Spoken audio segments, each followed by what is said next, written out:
You know, I've been 5 years with the other brand, and to change to a new brand is always a bit difficult, I would say, in the beginning. You know, in this game, results give you the confidence. Results breed more good results, and you're ready to go, mate. There's nothing you can't do. He needs to know that what he's capable of. Zie, die moet je al rechtop gaan zitten. Kijk, rechtop zitten. Niet vooruit, rechtop moet je. Je moet hem voelen. Zo, je moet hem voelen. What can he say about me, because he knows me for 3 years, you know, and still he comes with new things. And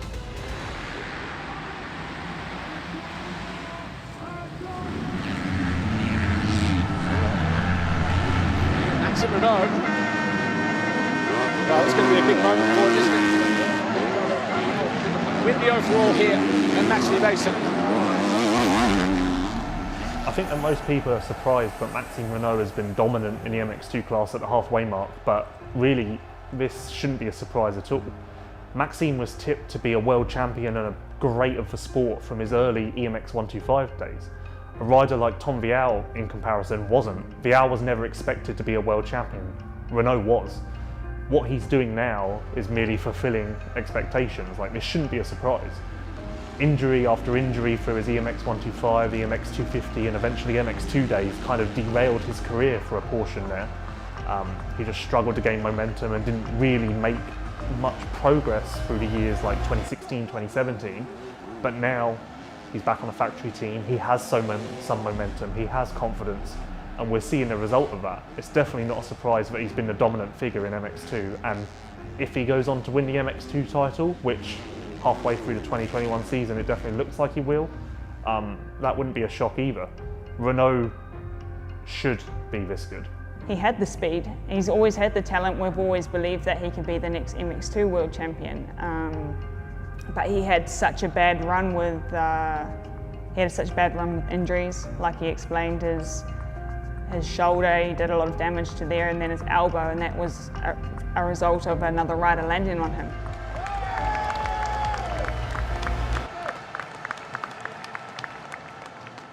Yeah, I think this is kind of a moment that made me just realizing I have one life, I have one career.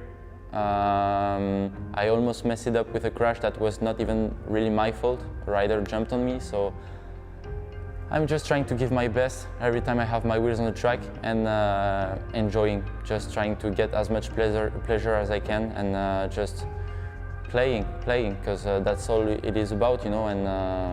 And this is helping me for sure, because I see it as a second chance, and you don't have so many times a second chance, you know, so no pressure at all.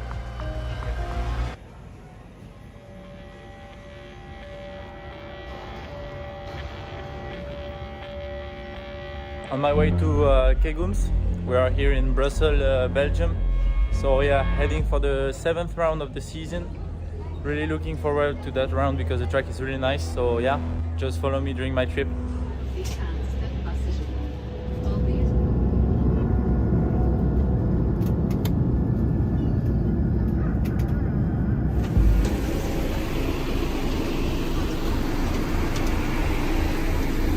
Just arrived here in Latvia, in Riga, so it's now 10 p.m. We just take the location car and then we are going to our hotel and have a good sleep for tomorrow, Friday, going maybe at the track and have a little look at the layout. So yeah, have a good night guys, see you tomorrow.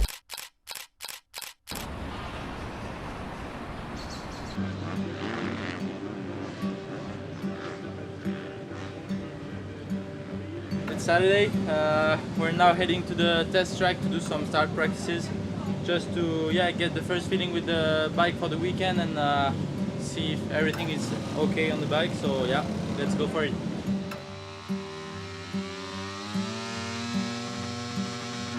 I had so much injuries, and one really big one in 2017.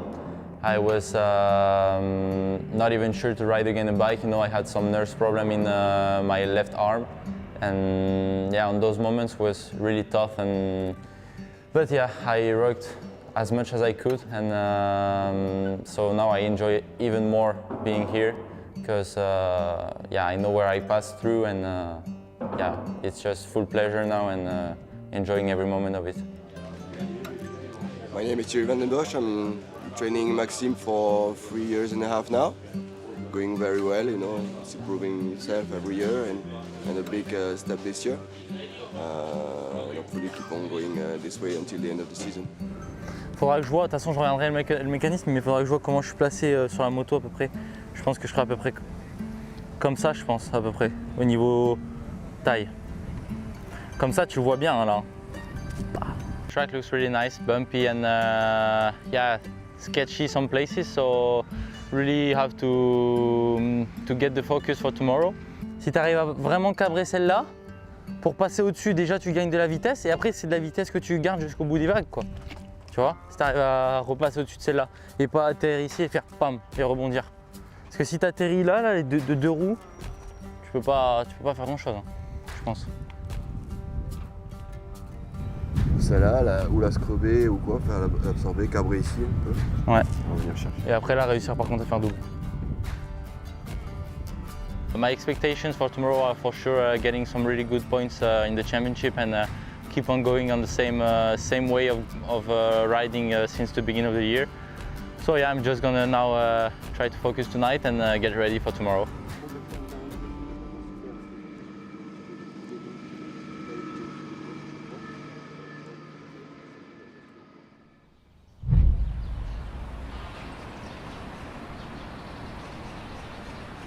Sunday morning, we are now on our way to the track. It's 7:44, so yeah, just getting ready slowly for the warm-up at 9:15 and then ready to start the day.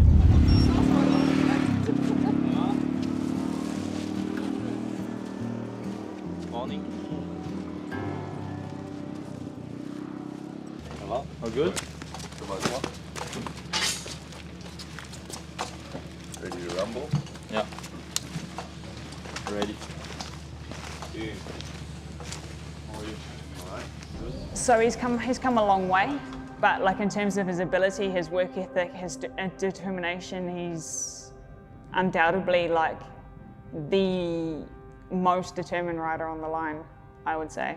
Yeah, now I'm starting the day with going to prepare my stuff a little bit and then going to the physio, so I'm gonna have just a little checkup and releasing a little bit some muscles and getting fully ready and fully focused for the practice to get some good feelings on the track, and then before both motos I will go back to the physio, have a little manipulation, let's say, and be ready.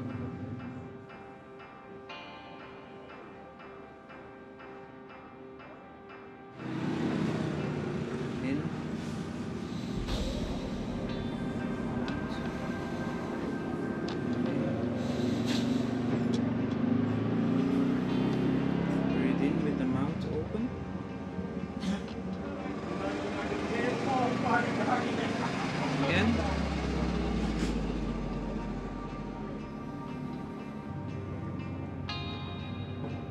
Breathe in deep and out. Yeah, actually my arm is not 100%. I don't talk so much about it because I don't want to, yeah, there's no excuse. I mean, I'm used to it and it's not a problem for me as in the riding, but my left arm is for sure less strong than the right arm. I still have sensibility problem on my two fingers, on the index and yeah, the middle one. And so yeah, I'm just used to it now. You know, I don't feel my clutch with the two fingers. I just feel it a different way. You know, just not sensitive, but feel it as a movement. But I'm used to it, and it's not a big problem. I can perform on a high level with it, so this is not a problem. I'm just going through it.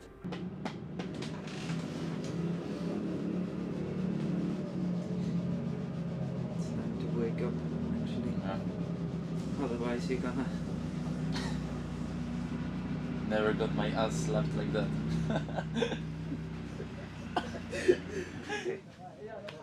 Done. Yeah. Thank you.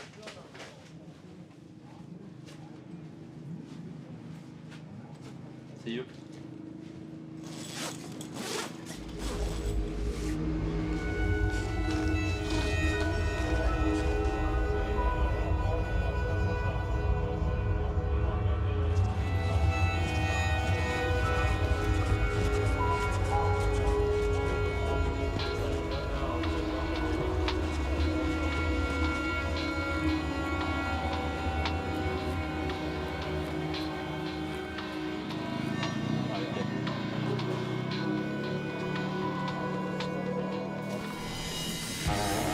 Maxime Renault once again, 30.7, so only a tenth off. Sector 2, imminent as he enters Sector 3, almost now-ish. And Maxime Renault is in green again, or 32.1. Maxime Renault moves up to second, 0.4, so the gap's still coming down. There's still some life left in the track. Go through the confirmation then. JBay on pole for Rockstar Energy Husqvarna, ahead of Maxime Renault. Third time, it's very, very tight. Fourth, Rising Gifting. Nicholas Horrocks was fifth, 186. Practice went pretty good. Finished second in the time practice, so really good gate pick for the motos. Feeling with the track is quite good. Actually, it's tricky and some sharp bumps, but I feel really good, feel comfortable. So yeah, just try to make 2 good starts in the motos and go for a good result. I've been in a rehab center, you know, with I think during 4 or 5 months, and I think the bigger thing that helped me was that I was in the center with people that were really in a bad situation. And seeing how they were just enjoying the life and smiling and always have the joke in them, saying a joke or something, you know, I was like, I cannot complain. I cannot complain. I have my 2 legs, my 2 arms. One was not working so good, but I could have done, yeah, could have been so worse. So yeah, it was just, you cannot just say, I'm done. You have to work, and if you want something, just go get it. And that's what I did, and I just, yeah, worked so hard and always believed in that. And one day, the nerves started to react a little bit, and from there we worked on it, and it came back. So yeah, that was a little bit kind of a redemption, you know. And mentally, I think I'm ready to give it all, and I will never ever stop, and never ever, yeah, always believe, you know. So that's also a strong point.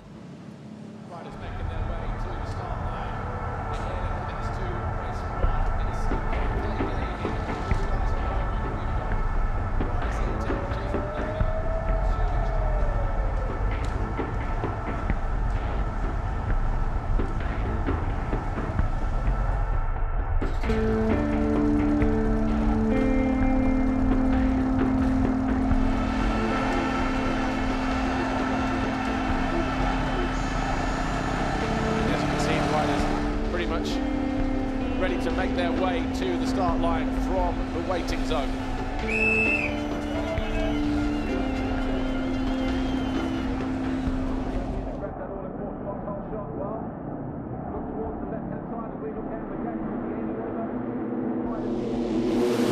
Oh, 1 or 2 riders trying to go too early, catching out a few of them as well.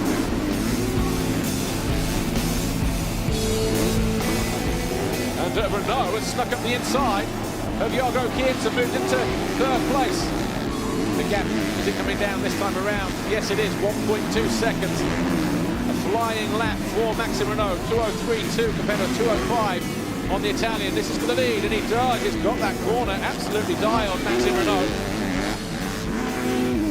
On the home stretch. He came through a little bit of traffic at the beginning. He set fast lap after fast lap. He goes on to win race 1 here.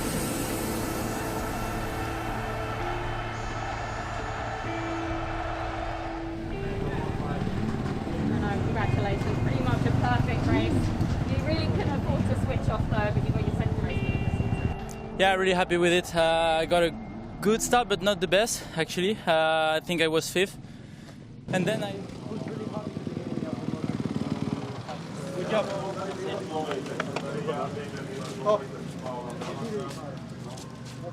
I'm surprised, but he's doing even better in the key moments of the championship.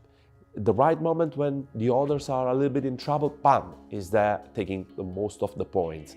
The moment where someone is popping up and saying like, maybe I can fight with him, bam, is winning a game. So he's doing it very, very well. I will not be surprised if at the end of the season he can win the championship. Yeah, for sure, this is something that's gonna make me feel complete. I mean, I worked for it since I'm a kid. I'm dreaming about it since I'm a kid. Getting that world title in 1 to 5 was also something that was part of the way of following, you know, and then getting those 2 injuries also get me a little slap in the face, you know, and wakes me up about, don't think this world title gonna come easy, you know. You have to work for it. We are so many young and talented riders in the world, and yeah, you just have to want it more than the others.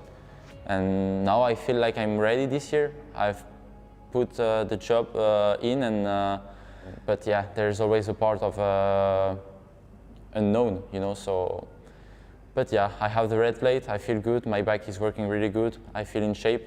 We will see this season how it will end. I made a big push in the first 15 minutes, and then just cruise mode. So it was not pushing all the motor, you know. I tried to make some quick passes, and I think after 10 minutes I was second and charged to the front because he was already a little bit gone, and I passed him I think at half motor more or less, made a little gap, and it was fine. There is your championship leader. Well, Maxime Renaux started the day 26 points clear, and after beating Guadagnini, his closest rival, in race 1, that gap has now gone out to 29 points as we head into race 2.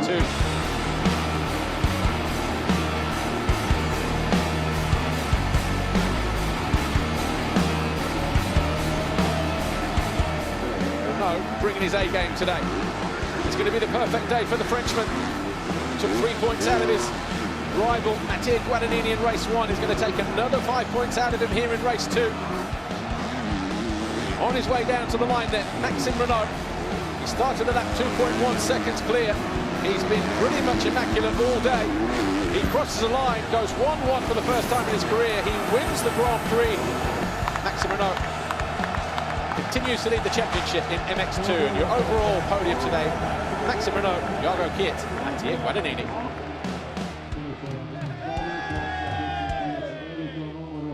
You obviously had riders like Gauthier Paulin, who challenged for world titles, Marvin Musquin, who was a world champion twice, but Romain Febvre has kind of really led the way for aspiring French riders who want to be a star in the MX2B series.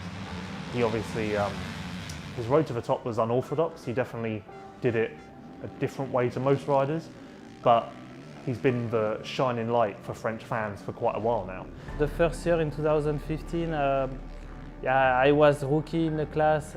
You know, you are coming, you don't expect anything. I was on the factory team with a new bike and everything. I was learning everything every time I was on the bike.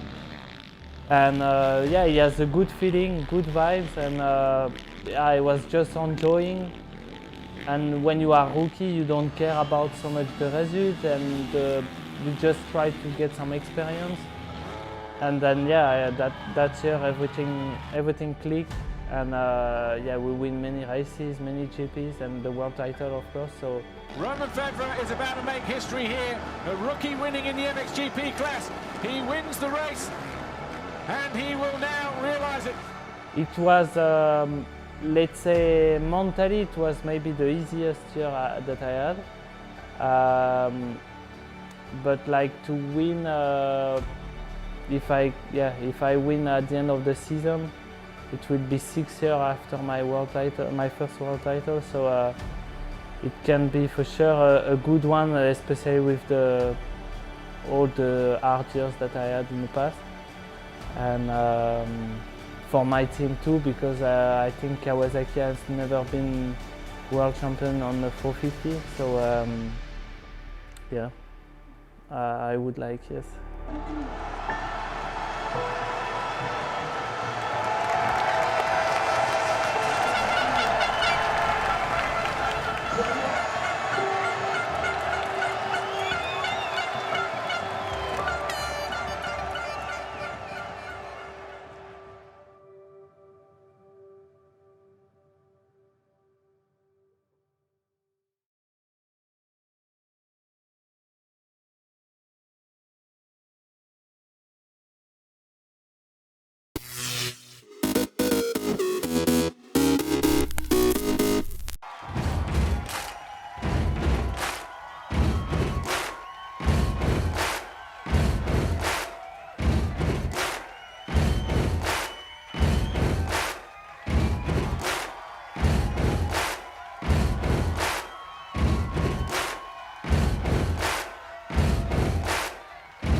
This aircraft is the A380 serial number 1. It's the aircraft which we used for the development and certification tests of the A380 aircraft. On top, we also used it to test the engine on the A350. And now our plan is to take this aircraft and modify it into a hydrogen propulsion flight laboratory. Our ambition is to take this aircraft and add a stub in between the two rear doors at the upper level. That stub will have on the end of it a hydrogen-powered gas turbine, and inside the aircraft there will be hydrogen storage and hydrogen distribution, which will feed this engine with hydrogen. The aim of this flight laboratory will be to learn a huge amount about hydrogen propulsion systems in real ground and flight conditions. And this is key in enabling us to achieve our ambition of having a zero-emission aircraft in commercial service by 2035. We're now inside the main deck of the A380. You can see that this main deck looks very different than for an aircraft carrying passengers. That's because it's a flight test aircraft. Now what I'm going to show you over here is where we're going to install the liquid hydrogen tanks. They'll be located in around this position. They'll be surrounded by a hermetically sealed container, and the distribution system will take the liquid hydrogen from this location up to the engine, which I showed you would be located at the rear on the outside of the aircraft. You can see that this size of aircraft gives us a huge amount of flexibility in terms of what we want to install in the different locations. It's also an aircraft which will allow us to evolve the storage and distribution and propulsion system over time so that we can prepare for a commercial entry into service by 2035. There will be a huge amount of instrumentation and sensors around the hydrogen storage, distribution, and hydrogen engine. That data is going to be really important to allow us to learn about how these systems function in ground and flight conditions. That data will also be relayed back to the flight test station. This is one that we see here that will need to be adapted for the specific test that we are going to go through.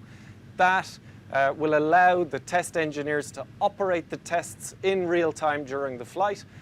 The data will also be transferred through telemetry into a ground test station where the data will be surveyed and the flight test will be managed. We're now in the cockpit. As you can imagine, the pilots have a hugely important role during the flight test campaign. So much so that, in fact, the cockpit will be slightly modified to manage and monitor the hydrogen propulsion system in flight. Over here, there'll be a throttle, which the pilots will use to change the amount of power which the engine, the hydrogen engine, will be operated at. And on top of that, there will be a display which will allow the pilots to monitor the different key parameters of the system during ground and flight operations. I think you can see that this flight test campaign, even on the aircraft, is going to be a lot of teamwork, requiring a lot of teamwork between pilots, flight test engineers, and ground stations.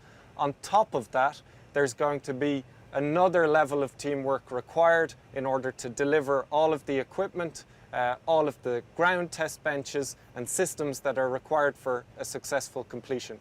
I'm really excited to be working with my colleagues at Airbus and all of the partners who are involved in achieving this ambition. It's a really important step for us on our journey to a zero-emission aircraft. And I'd like to thank everybody for their involvement so far and for their motivation to achieve the next steps.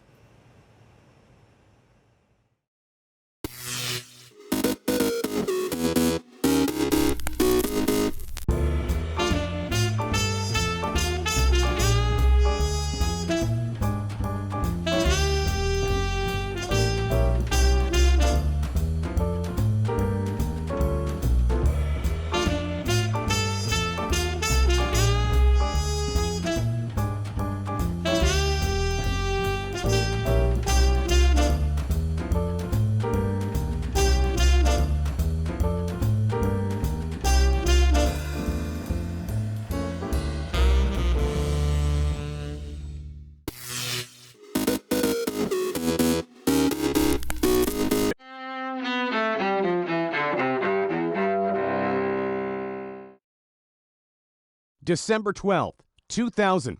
More than a month after the votes are cast, Americans finally know who their next president will be. Republican George W. Bush becomes president-elect after a divided U.S. Supreme Court effectively halts recounts in Florida's contested presidential vote tally. Democrat Al Gore, who briefly conceded to Bush back on election night until the race became just too close to call. Just moments ago, I spoke with George W. Bush and congratulated him on becoming the 43rd President of the United States. And I promised him that I wouldn't call him back this time. I offered to meet with him as soon as possible so that we can start to heal the divisions of the campaign and the contest through which we've just passed. Bush promises to live up to his campaign pledge of being a uniter, not a divider, in the White House. I was not elected to serve one party, but to serve one nation. The President of the United States is the President of every single American, of every race and every background. Whether you voted for me or not, I will do my best to serve your interests, and I will work to earn your respect. While more Americans voted for Gore, the High Court's ruling gives Bush the edge in the Electoral College that actually picks the president. More than a month later, Bush takes office as the second son of a president to serve in the White House himself. Today in history, December 12th, Ed Donahue, The Associated Press.